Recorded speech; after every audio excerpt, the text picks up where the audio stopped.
Only the fall for you.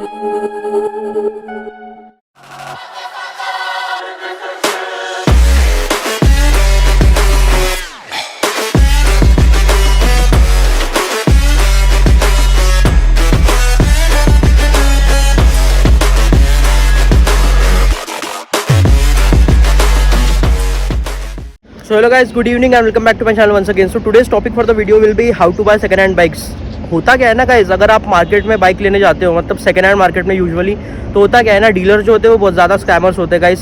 किसी के पास NOC नहीं होती, किसी के पास वैलिड पेपर्स नहीं होते, किसी के पास भाई कोई तो एक्सीडेंटल बाइक ही बेच देता है, कोई क्या करता है, कोई मतलब मीटर टेम्परिंग कर देता है. सो ऐसे बहुत सारे स्कैम्स है गाइज मार्केट के अंदर. तो आप उस टाइप के स्कैम से कैसे बच सकते हैं, मैं आज इस वीडियो के बारे में इस वीडियो में बताने वाला हूँ. एंड एक परफेक्ट कंडीशन में आप बाइक कैसे खरीदे वो मैं बताने वाला हूँ. तो मेरी बाइक जो है वो भी एक सेकंड हैंड ही बाइक है. सो मैंने खरीदी थी गाइज ये पुणे से.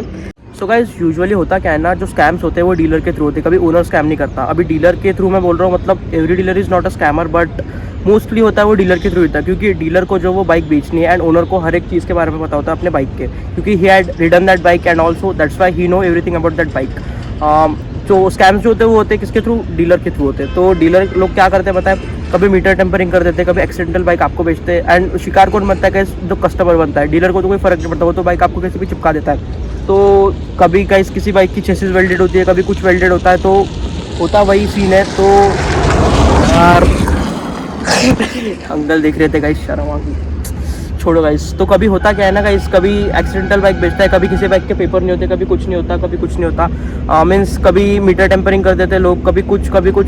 There are lot of scam in the market. So उसी स्कैम से आप कैसे बचे, उसी how can you prevent yourself from cheating from the dealer, and also वही बताने वाला गाइस आज की वीडियो में. एंड आप एक परफेक्ट बाइक कैसे खरीदोगे उसी के बारे में आज मैं बताने वाला हूँ इन्फॉर्मेशन. सो आपको क्या क्या ऐसे पॉइंट्स चेक करने चाहिए जिससे आप स्कैम से बचे एंड आप मतलब आप एक सेफ डील में रहे. सो गाइस, अगर आप डीलर से बाइक खरीद रहे हो तो आपको पेपर वेपर की कोई टेंशन नहीं रहती, क्योंकि वो ट्रांसफरेबल पेपर मतलब जो होता है वो ट्रांसफर डीलर ही करा देता है. बट ऐसा होता है ना, अगर आप पेपर चेक करोगे, आप अगर सेटिस्फाई हो गए तो ठीक है डीलर से बाइक परचेस करना. बट अगर आप कस्टमर से ले रहे हो तो उसको तो भाई एच टू एच पता है बाइक का, क्योंकि he had ridden that bike. तो उसको तो सब हर चीज़ पता होगा वो बाइक की. अगर वो ऑनेस्ट होगा तो वो सब खर्चे के बारे में, what need to be repair, सब चीज़ों के बारे में वो बता देगा आपको. Both the deals have equal benefit. जैसे अगर आप कस्टमर टू कस्टमर डील कर रहे हो, अगर आप डीलर से डील कर रहे हो, तो दोनों के एक अलग अलग बेनिफिट है. जैसे कि अगर आप कस्टमर से डील कर रहे हो तो गाइज पेपर ट्रांसफरिंग में थोड़ा इशू आता है गाइज, आपको थोड़ी मेहनत करनी पड़ती है. अगर आपको मेहनत नहीं करना तो आप एजेंट थ्रू भी काम कर सकते हो. बट अगर आप डीलर से बाइक ले रहे हो तो ट्रांसफरेबल अगर बाइक है, मतलब पेपर्स पूरी क्लियर है, तो डीलर ही गाइज आपको ट्रांसफर करा देगा बाइक, उसकी कोई इशू नहीं होता. तो दोनों के जो इक्वल बेनिफिट होते हैं, दोनों डील्स के जो इक्वल बेनिफिट होते हैं. बट थोड़ा सावधान रहना पड़ता है गाइज अगर आप डीलर से बाइक लेते हो तो, क्योंकि डीलर केस में तो बहुत ज़्यादा स्कैम चलते हैं ना. एंड कस्टमर तो गाइज अगर वो ऑनेस्ट है तो गाइज हर चीज़ आपको बता देगा, क्योंकि he had return that bike. आपको बाइक लीगली लेनी है तो सबसे पहला पॉइंट आता है पेपर वर्क. अगर गाइज बाइक में थोड़ी छोटी बड़ी कमियां होती तो वो चल जाता है गाइज, वो रिपेयरेबल होता है, रिप्लेसेबल होता है. बट अगर पेपर्स के अंदर कमी है तो गाइज रिप्लेसेबल भी नहीं होता, रिपेयरेबल भी होता. पेपर कहाँ से रिपेयर करोगे अगर बाइक इलीगल है तो. अगर आपको लीगली बाइक खरीदना है तो सबसे पहले तो होता है पेपर वर्क.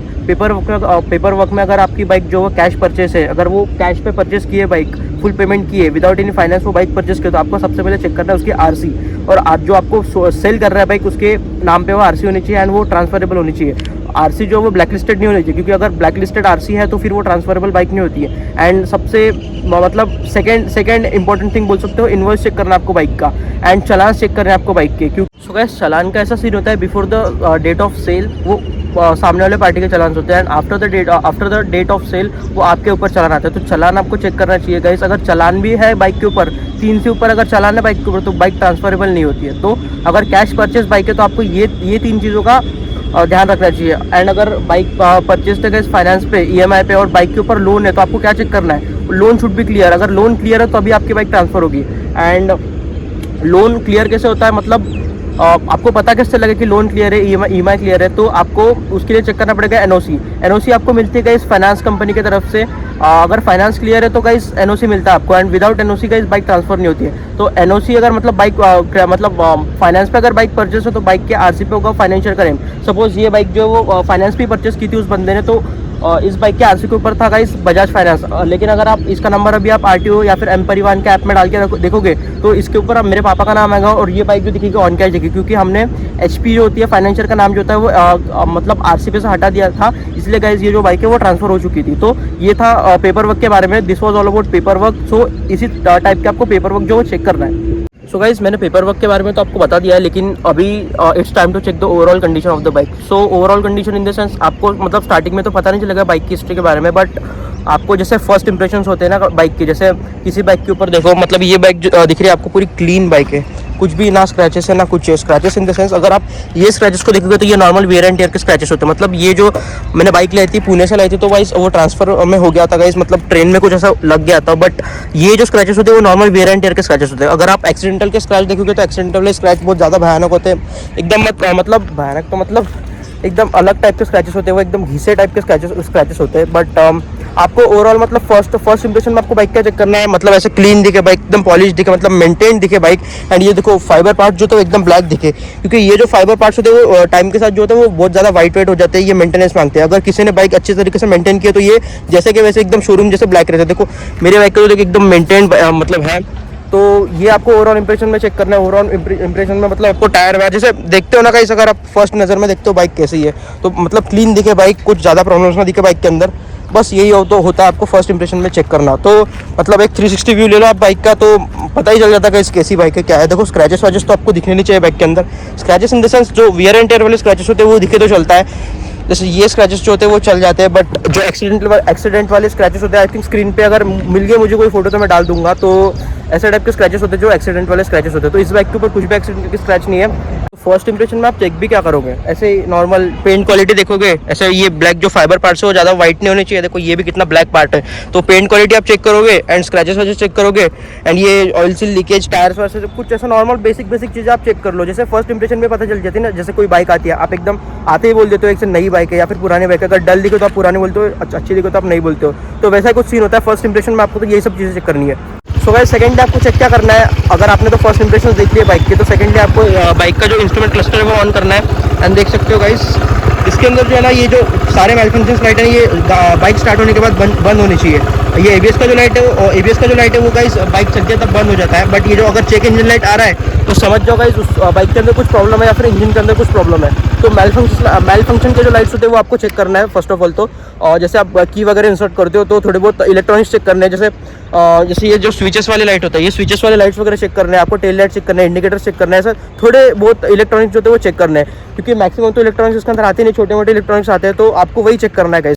तो गाइस आपने लाइट्स वाइट्स तो पूरे चेक कर लिए एंड उसके बाद गाइस क्या बचता है चेक करने के लिए, वो बचते हैं गाइस अपन सबसे पहले तो फिर टायर देखते हैं। टायर की कंडीशन देखो, कुछ ऐसे थोड़ी बहुत ग्रिप होने चाहिए। देखो ये बाइक जो थी वो रखी थी इसलिए थोड़ी बहुत इसका टायर के ऊपर स्क्रैचेस आ चुके हैं, scratches in the sense cracks आ चुके हैं। तो इसकी ग्रिप्स जो है ना वो देखो गाइस मेरी पूरी चाबी घुस रही है इसके अंदर, तो ग्रिप्स तो ओवरऑल ठीक ठाक है गाइस, मतलब थोड़े टाइम के बाद मेरे को टायर इसके चेंज कराने पड़ेंगे, बट ओवरऑल तो भाई थोड़े बहुत तो ठीक है गाइस। टायर का कोई इतना इशू नहीं है। तो आपको रिम्स भी चेक करने गाइस, रिम्स जो होते हैं वो कहीं से भी एकदम बेंड नहीं होना चाहिए, अगर कहीं से बेंड है रिम तो गाइस आफत वाला काम है गाइस, क्योंकि अगर रिम कब बेंड होता है गाइस ऐसे इजीली गाइस रिम कभी बेंड नहीं होता, बेंड होता है वो एक्सीडेंट पे गाइस रिम बेंड होता है बाइक का। तो गाइस पूरा रिम चेक करना है आपको। देखो गाइस मेरे टायर की जो कंडीशन है वो इतनी अच्छी नहीं है, बट है 60-70% तो टायर की कंडीशन है, एकदम नया नहीं बोलूँगा लेकिन हाँ 60-70% टायर की कंडीशन है।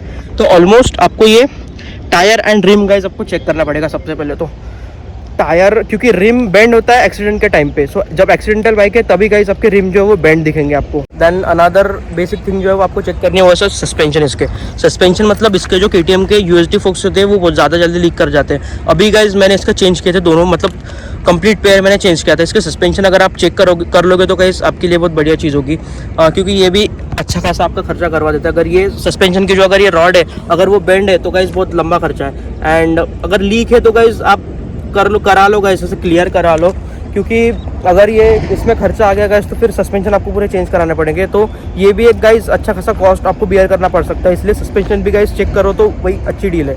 सस्पेंशन तो गाइस हो चुके हैं अपने चेक। तो another basic thing to check is clutch plate थोड़ी बहुत चेक कर लेना। Clutch plate in the sense अगर आप मतलब बिना थ्रॉटल दिया अगर क्लच पे अगर बाइक चल रही है, ये बेसिक थिंग है गाइस, अगर बिना थ्रॉटल दिया क्लच पे अगर बाइक चल रही है तो clutch plate is in the okay condition. So clutch plate आप ऐसे चेक कर सकते हो, या फिर बहुत सारे डिफरेंट एस्पेक्ट होते हैं क्लच प्लेट चेक करने के। तो इसी अगर ये बेसिक चीज़ को आप फॉलो करोगे तो गाइस क्लच प्लेट आपको पता चल जाएगी, उसकी कंडीशन, ओवरऑल कंडीशन पता चल जाएगी। एक बेसिक थिंग है गाइस, आपको सिंपली गाइस क्या करना है, बाइक स्टार्ट करनी है, क्लच पे गाइस इसको चलानी है। अगर बाइक क्लच पे चल गई तो समझ लो गाइस अच्छी खासी अगर बाइक ने क्लच पे पावर दिखा दी तो guys clutch plate is in the okay condition. So guys another big thing to check, ये गाइस होता है अगर आप डीलर से बाइक लेते हो तब बहुत ज़्यादा होता है। अगर आपको देखो डीलर बोल रहा है कि bike is only return 7000 kilometre, only return 5000 kilometre, वो बोलेगा 4000 ही चलिए सिर्फ, तो आपको क्या करना है गाइस, इसके जो ब्रेक्स वगैरह होता है वो चेक कर लेना है सबसे पहले। तो गाइस अगर वो बोलेगा कि जैसे वियर एंड टियर वाले पार्ट्स जो होते हैं उससे पता चल जाता है कि ये बाइक कितनी चली है। जैसे देखो ये तो बहुत कम चली है, तो इसके जो ब्रेक्स के जो पेंट है गाइस इतने ज़्यादा स्वेल मार्क्स नहीं, इतने ज़्यादा निशान नहीं है, तो गाइस इसके जो ब्रेक्स है वो मतलब जेन्युइन बाइक की, तो गाइस क्या ही पता चलेगा। एंड अगर आप ज़्यादा अगर चली बाइक हो तो ये जो गियर लीवर है ये भी पूरा घिस जाता है। एंड अगर देखो ज़्यादा अगर चलिए तो ये जो ब्रेक लीवर है ये भी पूरा घिस जाता है। तो वही सीन होता है गाइस। मतलब अगर आप मीटर टेम्परिंग कैसे चेक कर सकते हो, देखो अगर वो बोलेगा गाइस कम चलिए एंड आपको ये पार्ट्स दिख रहे हैं जो वियर एंड टियर वाले पार्ट्स होते हैं वो बहुत ज़्यादा घिसे दिख रहे हैं, मतलब पेंट क्वालिटी उनकी मतलब ऐसे दिख रही है, बेकार क्वालिटी का पेंट दिख रहा है, तो समझ जाना कि गाइस ये ज़्यादा चली है एंड वो कम मीटर टेम्परिंग उसने करी हुई है। तो आपको इसी बेसिक चीज़ से आप पता कर सकते हो कि मीटर टेम्परिंग कैसे होती है। So guys one of the important part to check when you buy the second hand bike, so सबसे इंपॉर्टेंट पार्ट जो होता है वो होता है इंजन। सो गाइस आपको इंजन जो होता है वो आइडल पोजीशन में स्टार्ट करना होता है। जैसे एबनॉर्मल जो आवाज़ होते हैं वो स्टार्टिंग में आ जाती है, क्योंकि जब ठंडा इंजन होता है तब बहुत ज़्यादा एबनॉर्मल साउंड आते हैं, और गर्म जब इंजन हो जाता है तो फिर आवाज़ जो होती है वो इंजन की आवाज़ें आती है, तो वो साउंड जो होता है वो गायब हो जाता है। तो आपको इंजन जो होता है वो मतलब खुला होगा इंजन, तो आपको ऐसे पता चलेगा ये जो नट्स होते हैं ना ये एकदम बेकार क्वालिटी में दिखेंगे, या फिर इसमें रस पकड़ा रहेगा, या फिर इस पर जो स्पैनर वैनर के वो निशान हो गए। एंड जो सीलेंट होता है वो बाहर नहीं निकलना चाहिए। अगर सीलेंट अगर बाहर निकल रहा है तो समझो वो आफ्टर मार्केट टाइप का सीलेंट है जो उन्होंने लगाया है बाहर से। तो गाइस अगर बाइक के अगर आप इंजन बाइक का चेक कर रहे हो एंड आप बाइक को स्टार्ट करते हो इनिशियल पोजीशन में, तो अगर बाइक के एग्जॉस्ट के अंदर से अगर स्मोक निकल रहा है, यूजुअली जो होता है वो वाइट स्मोक निकलता है। अगर वाइट स्मोक निकल रहा है इंजन के एग्जॉस्ट के अंदर तो समझ जाओ उसके पिस्टन रिंग्स जो होते हैं वो ख़राब हो चुके हैं। एंड पिस्टन के अंदर आपको मुश्किल से मुश्किल मतलब आराम से आपको 15-20 हज़ार रुपये का तो 20-25 हज़ार रुपये तो खर्चा आप पकड़ ही लो गाइस, अगर पिस्टन रिंग ख़राब हो चुके तो ये भी आपको कॉस्ट बेयर करना पड़ सकता है। देखो चीप अगर आप बाइक ले ही रहे हो तो थोड़े बहुत मतलब 35-30-40 हज़ार रुपये एक्स्ट्रा दे दो, बट बाइक जो थी वो ओवरऑल अच्छे कंडीशन में लो। अगर आप चीप के तरफ जाओगे तो कैसा होगा कि थोड़े बहुत मेंटेनेंस आपको हाई मेंटेनेंस वाली बाइक मिलेगी। The next thing to check is chassis. अगर आप देखोगे तो मैंने जैसे स्टार्टिंग में बताया कि कभी कभी बाइक की जो होती है चेसिस वेल्डेड होती है तो आपको पता नहीं चलता, तो आपको जो फेयरिंग होती है वो खोलनी पड़ती है। तो आपको जो चेसिस कैसे चेक करनी है, चेसिस में जो होती है वो अगर मैं खोल के दिखा सकता होता तो गाइस आपको अच्छे से दिखा होता, लेकिन भाई इधर भी कुछ है। तो देखो ये जो वेल्डिंग होती है वो एकदम प्रॉपर होनी चाहिए। देखो इस टाइप की वेल्डिंग देखो और इस टाइप की वेल्डिंग देखो, ये तो वेल्डिंग जो होता है वो प्रॉपर फैक्ट्री की वेल्डिंग होती है, तो एकदम बेस्ट टाइप की वेल्डिंग होती है। इसके अंदर अगर आप देखोगे एबनॉर्मल वेल्डिंग देखोगे या फिर इसके अंदर पेंट देखोगे अलग से आफ्टर मार्केट लगा हुआ, तो समझ जाना कि गाइस उसकी जो चेसिस है वो वेल्डेड है या फिर कुछ है। अगर चेसिस वेल्डेड होगी तो उसका डिसएडवांटेज ये हो जाता है कि आपको मतलब बाइक जो होती है वो मतलब कभी उसका अलाइनमेंट पूरा आउट हो जाएगा, कभी इधर भागेगी कभी उधर भागेगी, एकदम स्ट्रेट नहीं चलेगी। एंड जैसे आप सारी चीज़ें आपने चेक कर ली उसके बाद आपका जो मेन होता है वो होता है एक टेस्ट राइड लेना बाइक की। तो आप जब टेस्ट राइड लेते हो बाइक की तब आपको चेक क्या करना है, बाइक मतलब एकदम एबनॉर्मल जो साउंड्स होते हैं वो एबनॉर्मल साउंड न करे, एकदम स्मूथली चले बाइक एंड फेयरिंग में ज़्यादा वाइब्रेशन ना हो। जैसे फेयरिंग वाली बाइक है इसके अंदर वाइब्रेशन होगी बट एकदम ज़्यादा वाइब्रेशन ना हो, मतलब पूरी फेयरिंग वाइब्रेट ना करे, थोड़े बहुत एजेस अगर वाइब्रेट करे तो चलता है, बट ज़्यादा फेयरिंग जो उसकी वाइब्रेट ना करे, तो वही एकदम सही डिसीजन होगा आपका बाइक लेने का। तो मतलब बाइक का अलाइनमेंट एकदम सही होना चाहिए, बाइक एकदम सीधी जानी चाहिए और ज़्यादा वाइब्रेशन वगैरह एबनॉर्मल साउंड वगैरह आने नहीं चाहिए। तो राइडिंग एक्सपीरियंस तो इतना मतलब बेसिक थिंग है गाइस, आप मतलब जैसे बाइक चलाओगे तो पता ही चल जाएगा आपको। So guys, this was all about today's video, and in this video you had seen that how you can purchase a best bike in a perfect condition. So आप स्कैम से कैसे बच सकते हो मैंने आपको सारी चीज़ें बता दी है। एंड इस टाइप के अगर आप मेरे जो पॉइंट अगर आप फॉलो करते हो तो गाइज आप एक परफेक्ट कंडीशन में बाइक ले सकते हो। सो यही था गाइज आज की इस वीडियो के लिए। If you guys like this video make sure you like on the screen and subscribe to my channel so that I can get motivated and आपके लिए ऐसे वीडियोज़ लाते रहूँ। सो मिलते हैं गाइस नेक्स्ट वीडियो में। Till then wait for my next video. Goodbye, take care, see you soon, bye. I'm walking alone, the streets are empty. The only thing I can see is my own silhouette.